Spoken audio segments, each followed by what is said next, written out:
There's not really a certain type of music I like, but I do like and listen to music. I'm into my Japanese music, like Japanese rock or pop and techno. Mostly hip-hop music has a message and punk style, the rock. So it's got an old style. Drum and bass is mainly one of the main ones that I listen to, and house music. A bit of everything, to be honest with you. Brings people together. Then like dance, or when people just stand around, it's a good vibe and everybody enjoys themselves. Broadens it, to be honest with you. It makes it a bit more interesting to talk, because most people I hang around with mostly like hip hop, but I like a bit of country music, so it adds a bit more variety. I try to get them involved with it, but I don't think they like most of any of it. And other people are not hip hop I still bond with. A little country music, and even like a little bit of metal, so I'm a bit of verse in everything really. I like mainly like home cooked meals, because it's more that what I know is like with having like a big family.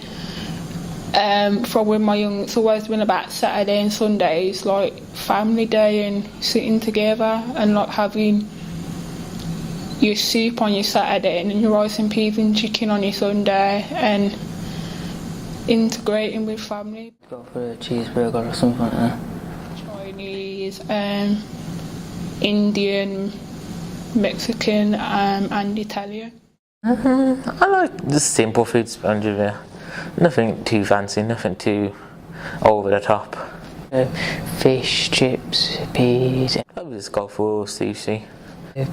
Burgers, chips, mostly super noodles, or chicken or something like that. I like my Japanese food, like sushi, the ramen. I wouldn't really say I've been far on holiday. I've only really been like in the UK.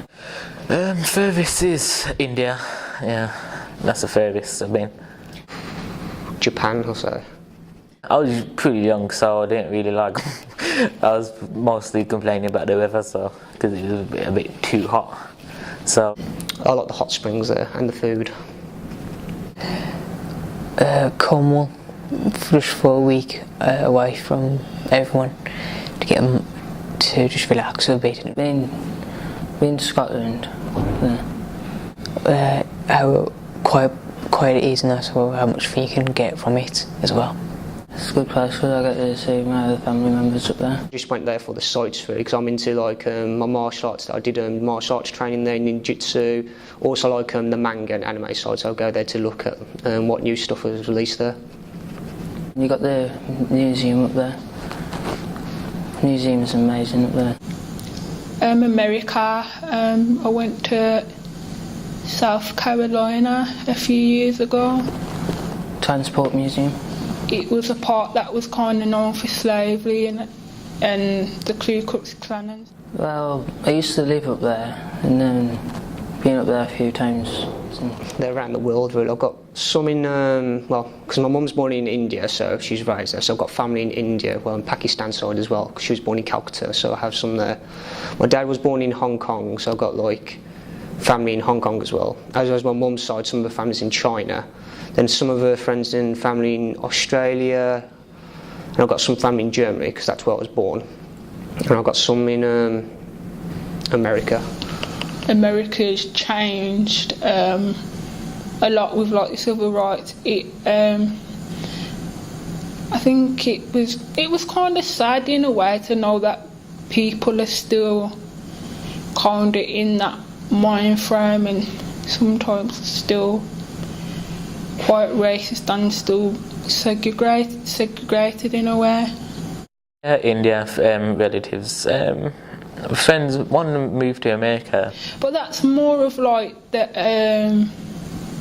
older generation of people, I think, because they're just set in their ways and they just refuse to change. It can be a bit of overwhelming, because you realise that you've got a big family and you're like, do you have time to visit them, or do they have time to visit you? I do have one of my relatives in Dubai, and she does visit once a year. She can. Got an auntie who lives in America. She lives in North Carolina, and I've got cousins who live in Jamaica, in Kingston. Well, what my friends know, they call me like, because they use my German background more than my Chinese.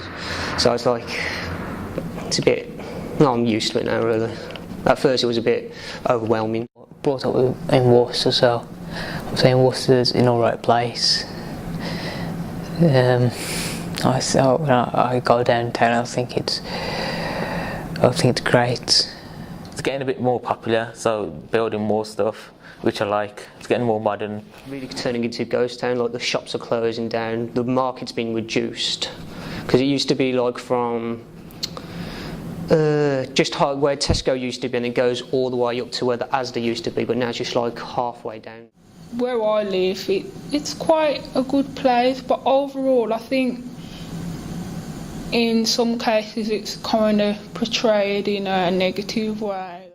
Yeah, just need to get rid of the gangs there.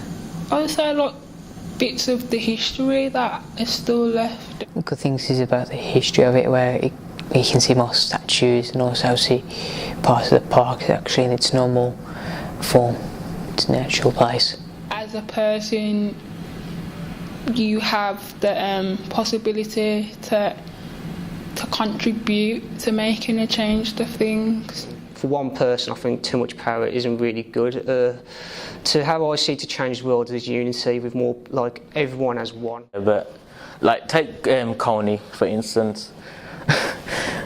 There was a plan, was it? The plan of it was good, but the guy went a bit crazy. So it's hard to explain, because if you try and do something, then do something what he did, who's going to listen to you? Politicians should listen to people more.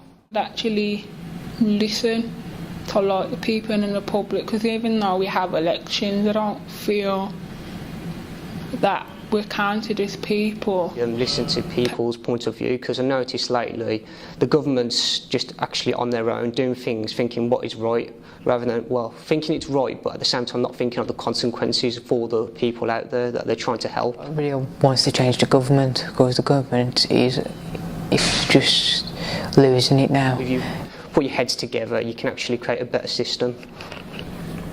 Keep our country safe and also keep it in balance with the other countries.